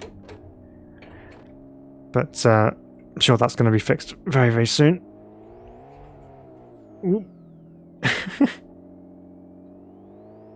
Obviously we've got a reverse dash on here, so our gauge is going the correct direction, but all the numbers and things are the wrong way. Got some diesel truck sounds going on, obviously the turbos. But what I loved about the Formula Truck cars, well, vehicles in Automobilista, was just the way you could just move them around on, on the oversteer, on the power. Even though they're quite large vehicles, they're actually reasonably agile. And this actually feels very, very much the same. It's you can turn it in, apply the right foot, and you can get through the corner quite well. It's actually quite surprising when you see the proper sorted race trucks of just how maneuverable they are, because you just imagine them to be really cumbersome and not able to go around corners very well, but in real life they are actually pretty good, as we've just clipped that sausage curb and almost rolled our truck over. I would have taken a big chunk out of the tarmac, but thankfully we survived. Hey Yakuza, have you tried the Cosmo? I don't think we have. I'll tell you what, we'll do that next. We'll do another one. Ooh.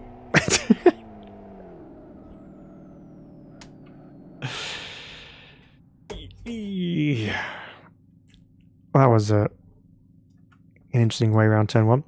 But the truck's actually quite nice. It does drive like you'd expect a race truck to drive, so that's good.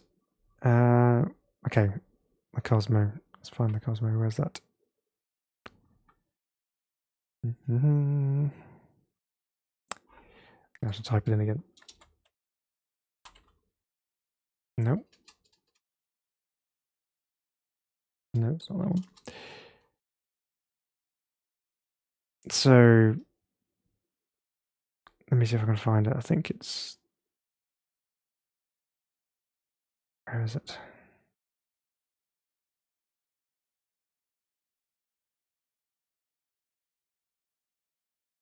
I can't find it. So it's not the espresso, is it? That's not the one you were thinking of.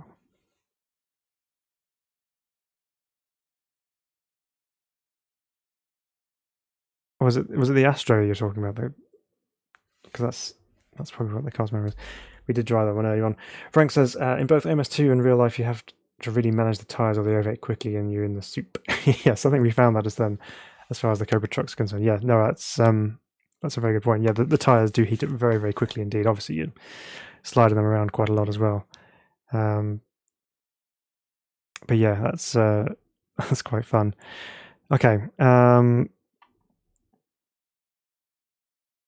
Yeah, it's up in the list. So is this the one? Round and round, says Raymond. Yeah. Spinning my truck just casually. Okay. So last one. We're going to jump in this one, which is the... Oh, will we? Hang on.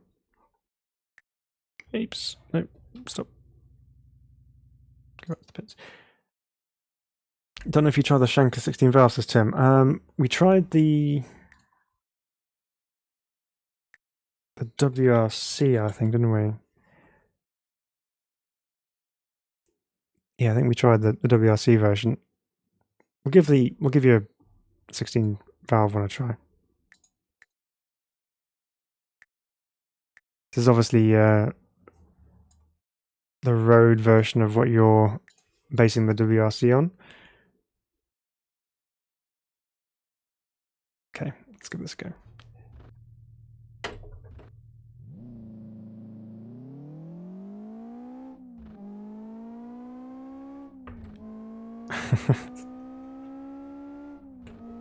Sounds good.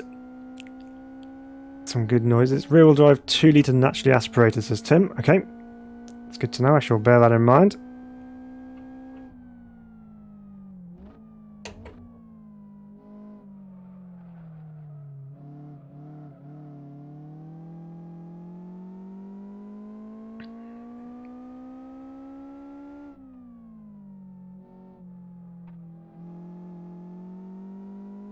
It's the thing, you've driven so many different cars, you kind of have to jump between them and get used to them quite quickly, so it's a good challenge.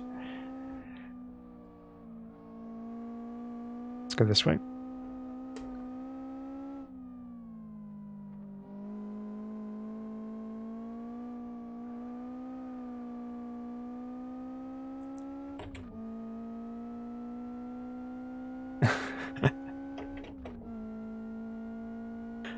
So there's mid-engined as well, which serves to have its own unique characteristics in terms of drivability as well. So mid-engine cars are usually pretty well balanced, but they do have their own unique handling. That feels pretty good. Marty says, hope it's not 87 Fahrenheit that day. Yeah.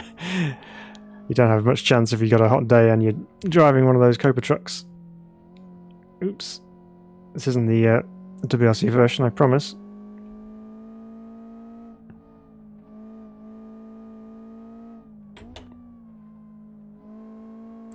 Doing the reverse version of Rockingham.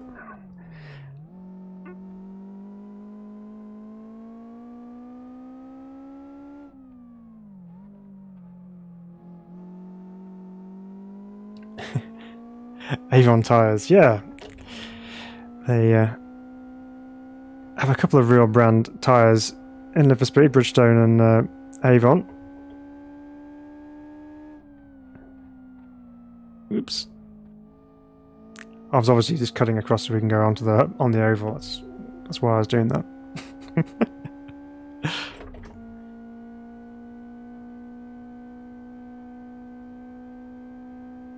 A high-speed test. Ooh.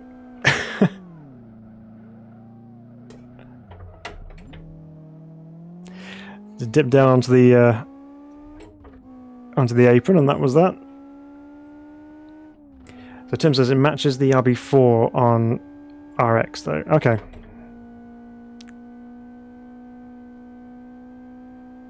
So Martin has to go. Okay, thanks, Martin. Thanks for tuning in. Thanks for watching along and for commenting and things. Really appreciate it. Hope you have a good rest of your evening.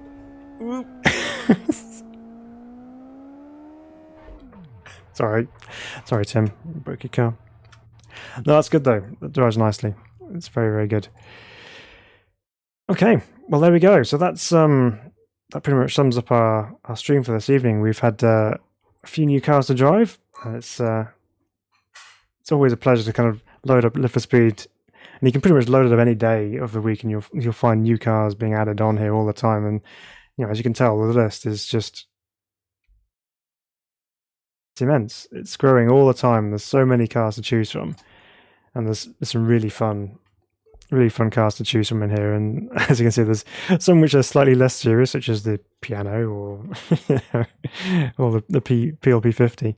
But there's some really quality stuff in here, and it's really fun to see the modding community come and give us a good go. So yeah, good fun. I hope you enjoyed that. I hope you enjoyed watching along with me. Thank you for your comments and your support this evening. It's been fun. We will obviously do some more again when cars build up, and we'll drive some more cars. So please do tune in for us next time when we're live, which will hopefully be next weekend. And then we'll hopefully get a video out this week as well, so you guys have something else to watch. But until then, take care of yourselves. Thank you very much. Frank says, Phil, do I hear pets in the background? No, I have no pets, but that probably is my wife. She's doing something in the kitchen, so you can probably hear her kind of doing something over there, doing some crafty stuff. But yeah, no pets. But yeah, thank you very much for joining us this evening. Hope you have a great weekend, and we will see you all very, very soon. But until then, take care. Bye-bye for now.